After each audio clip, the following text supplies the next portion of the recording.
Hello दोस्तों, नमस्ते। कैसे हैं आप सब? आशा करती हूँ आप सब स्वस्थ होंगे और मस्त होंगे। दोस्तों, मेरा नाम चंदन शर्मा है। मेरे यूट्यूब चैनल टीचिंग बाय चंदन शर्मा में आप सभी का स्वागत है। तो दोस्तों, आज बहुत ही इंपॉर्टेंट सीडीपी की क्लास है और मोस्ट इम्पॉर्टेंट टॉपिक है आज हमारा इंटेलिजेंस, बुद्धि के बारे में आज हम डिस्कस करने वाले हैं। तो हम इसको 2 पार्ट में डिस्कस करेंगे। आज पार्ट फर्स्ट है और कल सेकंड रहेगा। तो आप लोग इस चैनल पर लास्ट तक बने रहिएगा और ज़्यादा से ज़्यादा लोगों को शेयर कीजिएगा।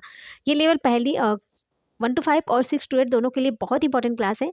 और तो सीडीपी की क्लास कंटिन्यू चल ही रही है दोस्तों। तो आप लोग चैनल पर विजिट करके जाकर सारी क्लास को देख सकते हो।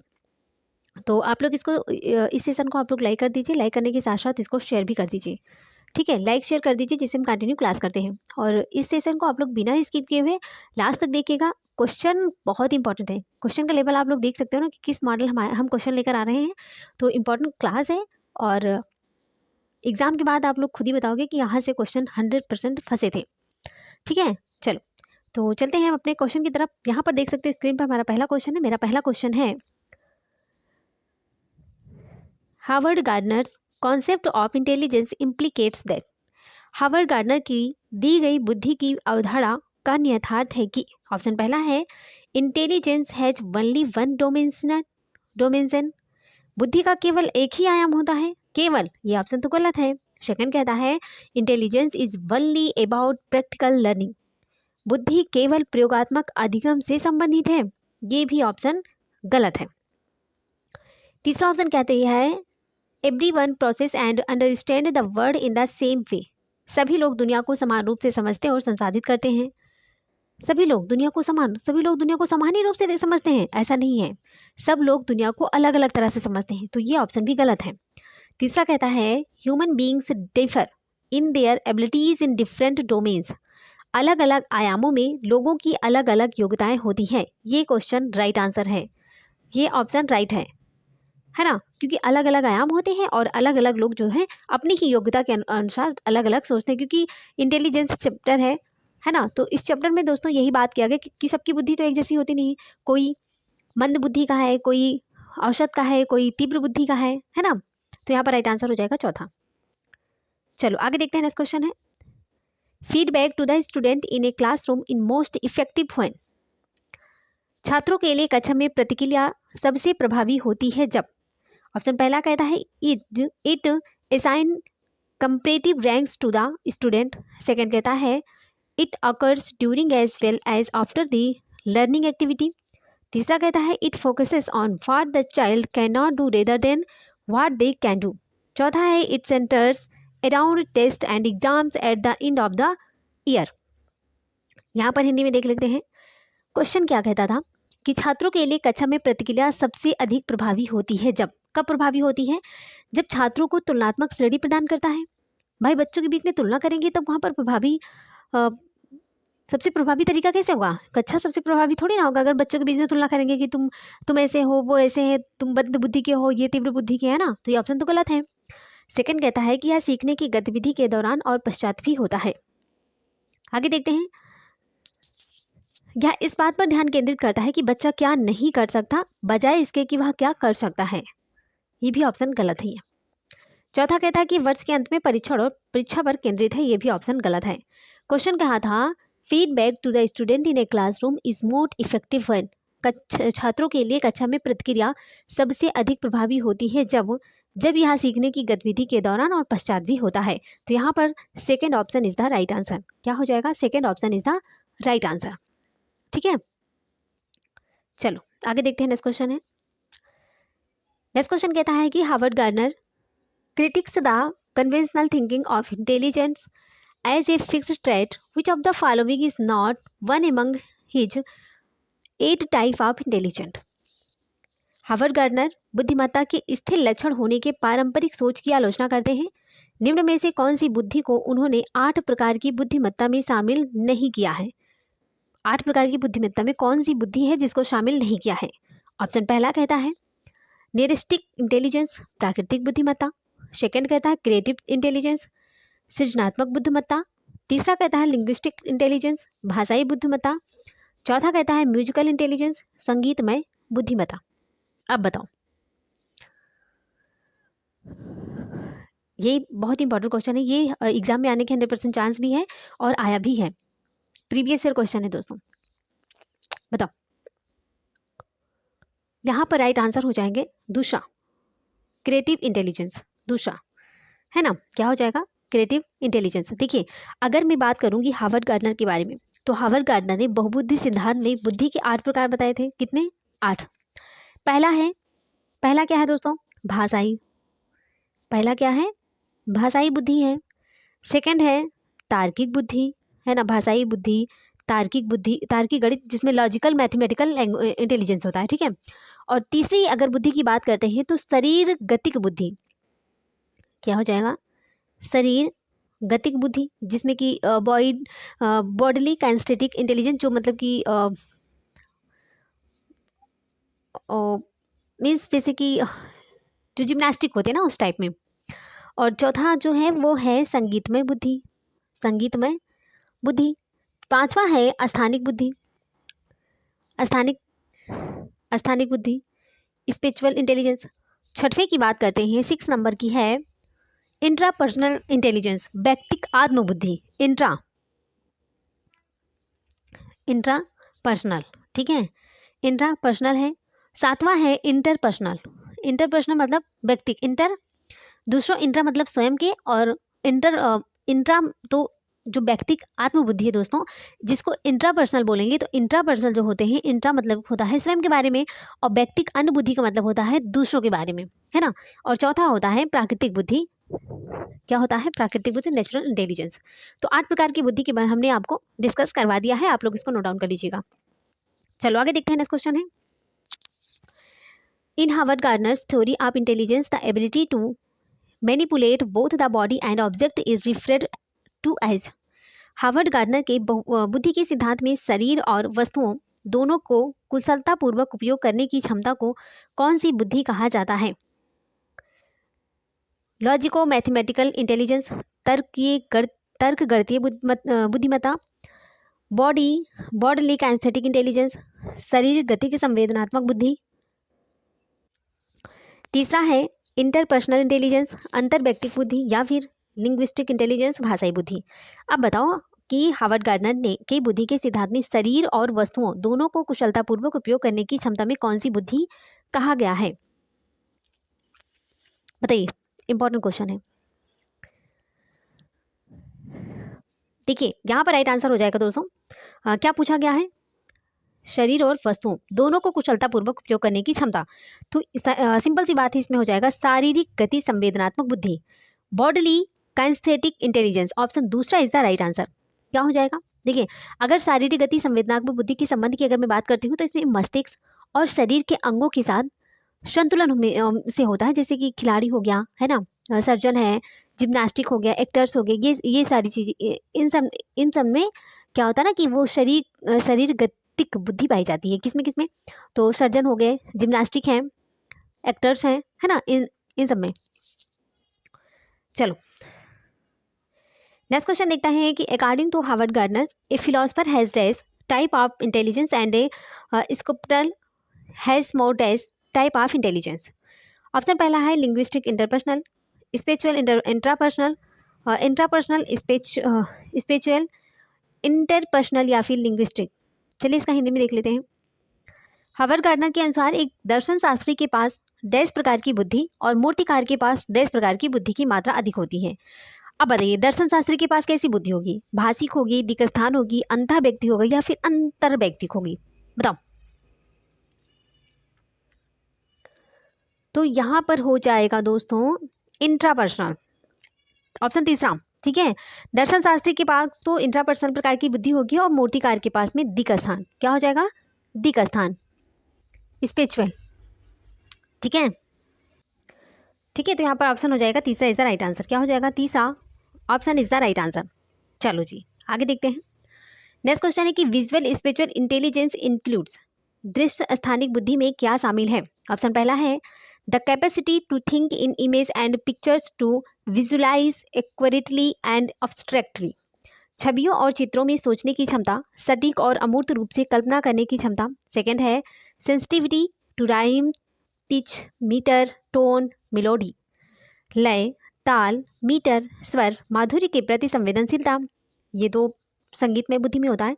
तीसरा कहता है ability to comprehend and create stories and poems, कहानियों व कविताओं को समझने व गढ़ने की क्षमता। तीसरा कहता है ability to classify natural form such as animal and plants species and rock and mountain types, प्राकृतिक रूपों जैसे जानवरों और पौधों की प्रजातियों और चट्टानों और पर्वत प्रकारों को वर्गीकृत करने की क्षमता। अब बताओ इसका राइट आंसर क्या हो जाएगा, बताओ। अगर हम दृश्य स्थानिक बुद्धि की बात करेंगे, विजुअल स्पेशियल इंटेलिजेंस इंक्लूडेड के बारे में, तो यहाँ पर राइट आंसर हो जाएगा दोस्तों पहला हो जाएगा, है ना। इस प्रकार की जो बुद्धि होती है ना, उनमें क्या होता है ना कि छवि चित्र में सोचने की एबिलिटी होती है एंड सटीक और अमूर्त रूप से कल्पना करने की क्षमता होती है। तो यहाँ पर पहला option is the right answer हो जाएगा। क्या हो जाएगा, पहला option is the right answer हो जाएगा। ठीक है, चलो नेक्स्ट क्वेश्चन देखते हैं। The abilities in this include manipulating image, graphic skills and reasoning, anything that would include more than 2 dimensions. कौन सी बुद्धि में शामिल है बिंबों का कुशलतापूर्वक संचालन करने की क्षमता, आलेख के कौशल और तर्क उनका जिनके 2 से अधिक विमितियां हैं। ऑप्शन पहला है लॉजिको मैथमेटिकल इंटेलिजेंस, तर्क गणितीय बुद्धि। सेकंड है बॉडीली काइनेस्थेटिक इंटेलिजेंस, शारीरिक गति संवेदनात्मक बुद्धि। तीसरा है इंटरपर्सनल इंटेलिजेंस, अंतर व्यक्तिक बुद्धि। या फिर स्पिरिचुअल इंटेलिजेंस, स्थानिक बुद्धि। अब बताओ इसका राइट आंसर क्या हो जाएगा। क्वेश्चन कहता है कि कौन सी बुद्धि में शामिल है बिंबों का कुशलतापूर्वक संचालन करने की क्षमता, आलेख के कौशल और तर्क उनका जिनके 2 से अधिक विमतियां हैं। तो यहाँ पर राइट आंसर हो जाएगा स्पिरिचुअल इंटेलिजेंस। ऑप्शन चौथा इज द राइट आंसर। क्या हो जाएगा, ऑप्शन चौथा इज द राइट आंसर। ठीक है, चलो नेक्स्ट क्वेश्चन है Harvard Gardner believed that, Harvard Gardner का क्या मानना था। ऑप्शन पहला है कि each individual possesses different type of intelligence in varying degrees, प्रत्येक व्यक्ति के पास अलग अलग मात्रा में विभिन्न प्रकार की बुद्धि पाई जाती है। सेकंड कहता है intelligence is predetermined and fixed at birth, बुद्धि जन्म के समय पूर्व निर्धारित और तय होती है। बताओ। तीसरा कहता है कि प्रत्येक व्यक्ति के पास केवल एक ही प्रकार की बुद्धि है, ये तो ऑप्शन गलत है। Each individual processes only 1 type of intelligence, ये तो गलत है। चौथा कहता है कि intelligence is a general ability to adopt a certain situation, बुद्धि कुछ स्थितियों के अनुकूल होने की एक सामान्य क्षमता होती है, ये भी ऑप्शन गलत है। और दूसरा है कि बुद्धि जन्म के समय पूर्व निर्धारित और तय होती है, जन्म के समय निर्धारित थोड़ी ना हो जाती कि उसके पास कितनी बुद्धि है। तो यहाँ पर सेकंड ऑप्शन भी गलत है। यहाँ पर राइट आंसर, अगर मैं राइट आंसर की बात करती हूँ दोस्तों, तो यहाँ पर पहला हो जाएगा हार्वर्ड गार्डनर का मानना है कि जो बुद्धि होती है वो प्रत्येक व्यक्ति के पास अलग अलग मात्रा में विभिन्न प्रकार की बुद्धि होती है। तो यहाँ पर पहला option is the right answer हो जाएगा। ठीक है, बाकी दूसरा तीसरा सब गलत है। चलो नेक्स्ट क्वेश्चन है according to the theory of multiple intelligence every individual has, बहुबुद्धि के सिद्धांत के अनुसार हर व्यक्ति में ऑप्शन पहला है a set of general abilities, सामान्य क्षमताओं का एक समूह होता है। सेकंड है a fixed IQ determined at the time of birth, एक निश्चित आईक्यू होती है जो जन्म के समय तय हो जाती है। तीसरा कहता है different cognitive abilities in different amounts, अलग अलग मात्रा में विभिन्न संज्ञानात्मक क्षमताएं होती हैं। या फिर 5 टाइप्स ऑफ कॉग्निटिव एबिलिटीज, 5 प्रकार के संज्ञानात्मक कौशल होते हैं। अब बताओ इसका राइट आंसर क्या हो जाएगा।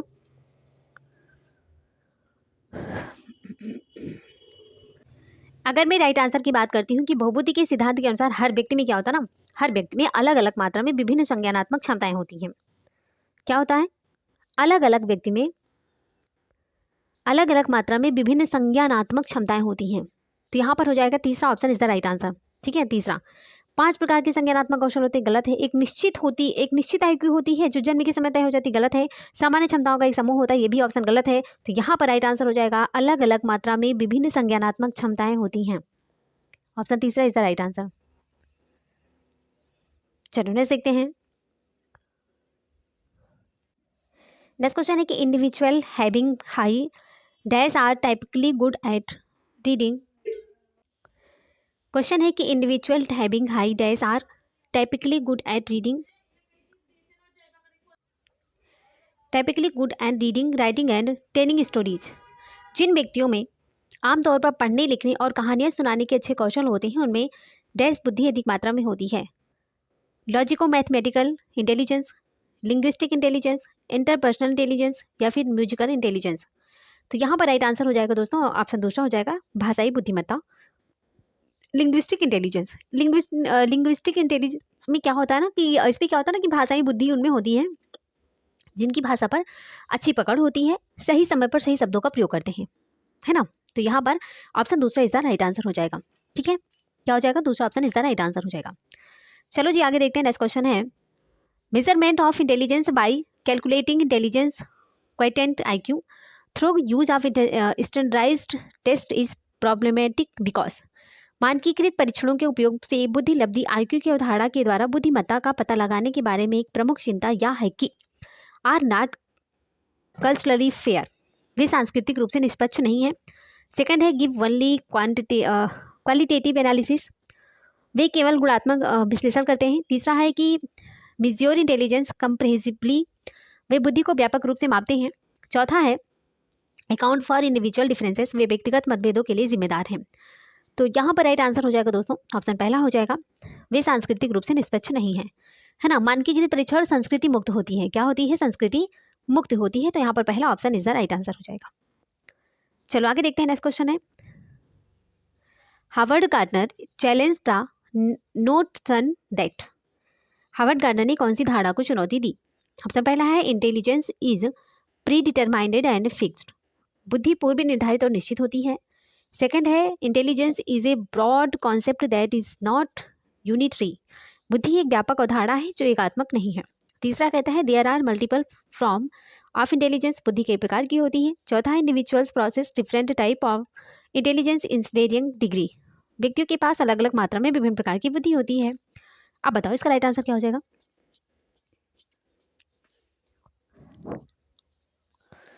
देखिए यहाँ पर राइट आंसर हो जाएगा कि हार्वर्ड गार्डनर ने कौन सी धारणा को चुनौती दी है। तो यहाँ पर हो जाएगा बुद्धि पूर्व निर्धारित और निश्चित होती है, ऑप्शन पहला इज द राइट आंसर हो जाएगा।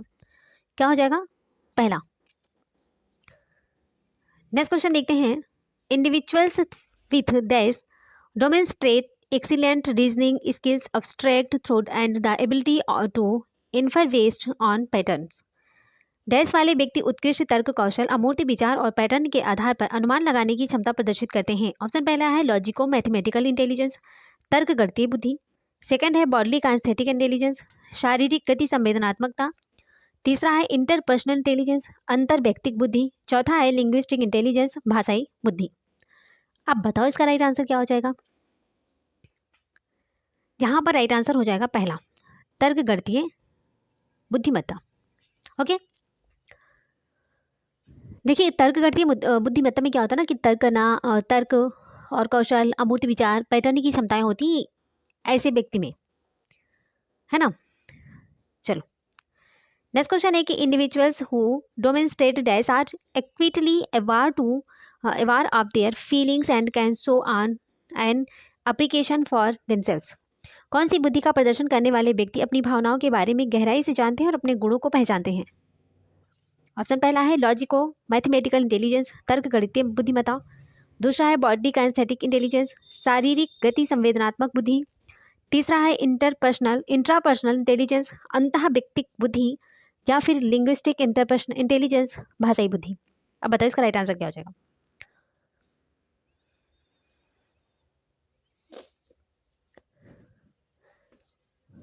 यहाँ पर राइट आंसर हो जाएगा तीसरा, इंट्रा। मैंने जैसा कि आपको बताया था ना, इंट्रा मतलब स्वयं के बारे में, है ना। तो यहाँ पर क्वेश्चन कह रहा है कि कौन सी बुद्धि का प्रदर्शन करने वाले व्यक्ति अपनी भावनाओं के बारे में गहराई से जानते हैं और अपने गुणों को पहचानते हैं, स्वयं के बारे में जानते हैं, स्वयं के गुणों के बारे में ज़्यादा पहचानते हैं। तो यहाँ पर राइट आंसर भाई लॉजिको मैथमेटिक्स तर्क गणितीय होगा नहीं, बॉडी का शरीर गति संवेदनात्मक बुद्धि भी नहीं होगा, लिंग्विस्टिक भाषाई बुद्धि भी नहीं होगा। तो यहाँ पर राइट आंसर हो जाएगा इंट्रापर्सनल, स्वयं के बारे में जानते हैं ना, तो यहाँ पर राइट आंसर हो जाएगा तीसरा। चलो आगे देखते हैं। नेक्स्ट क्वेश्चन है individuals with dash are able to distinguish between specific pitches, tone and rhymes that other may miss, dash वाले व्यक्ति विशिष्ट स्वरों, लय और ताल के बीच अंतर करने में सक्षम होते हैं।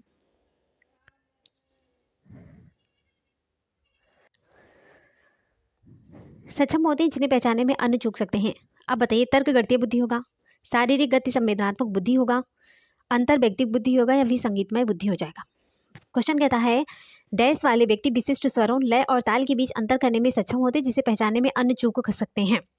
स्वर, लय और ताल की बात कर रहे हैं तो यहाँ पर राइट आंसर हो जाएगा ऑप्शन चौथा हो जाएगा संगीतमय बुद्धि। क्या हो जाएगा? Musical intelligence. ठीक है, म्यूजिकल इंटेलिजेंस। चलो, तो दोस्तों यहाँ पर हमने 50 क्वेश्चन करवाए थे। 50 में आप लोग बताइएगा कि कितने क्वेश्चन आपने सही किया है। तो पार्ट 1 हमने आज बुद्धि के बारे में डिस्कस कर लिया, देन सेकंड पार्ट में कल डिस्कस करूंगी। तो थैंक्स फॉर वाचिंग। दिल से बने रहने के लिए। बहुत इंपॉर्टेंट क्लास थी, बिना स्किप हुए आप लोग सारी क्लास को देखिएगा। ठीक है, चलो, तो सबसे पहले इस सेशन को आप लोग ना लाइक कर दीजिएगा। लाइक करने के साथ साथ इसको शेयर भी कर दीजिएगा और कमेंट बॉक्स में प्यारा सा कमेंट जरूर डाल दीजिएगा। ठीक है, और चैनल पर पहली बार विजिट करें तो चैनल को सब्सक्राइब करके बेल आइकन को प्रेस कर लीजिएगा, जिससे नेक्स्ट नोटिफिकेशन आप तक जरूर पहुंचे। तो चलिए, इसी के साथ हम मिलेंगे दोस्तों नेक्स्ट वीडियो में। तब तक के लिए bye bye, take care, see you.